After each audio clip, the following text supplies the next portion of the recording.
నమస్తే. వేమన శతకంలో 20వ పద్యం నేర్చుకుందాం. మరి విద్య లేనివాడు విద్యాధికుల చెంత, విద్య లేనివాడు విద్యాధికుల చెంత నుండినంత పండితుండుగాడు. కొలని హంసల కడ కొక్కెరయున్నట్లు విశ్వదాభిరామ వినురవేమా. ఈ పద్యం యొక్క భావం చెప్పుకుందాం. విద్య లేనివాడు, చదువు రానివాడు చదువుకున్న వాళ్ళ దగ్గర అంటే పండితుల దగ్గర ఉన్నంత మాత్రం వీడికి చదువు రాదు.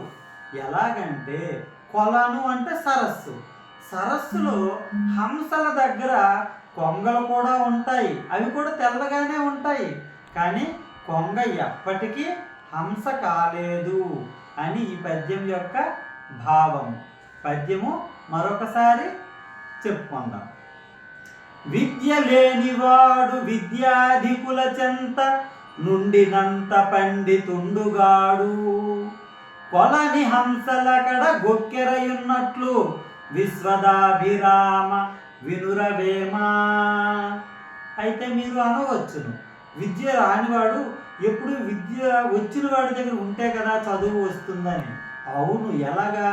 నేర్చుకోవాలి అనే తపన, వాడి దగ్గర శ్రద్ధ ఉండాలి. నేను చదువుకోవాలన్న శ్రద్ధ ఉన్నప్పుడు దానిని నేర్చుకోవడానికి ప్రయత్నించినప్పుడు మాత్రమే నేర్చుకుంటాడు.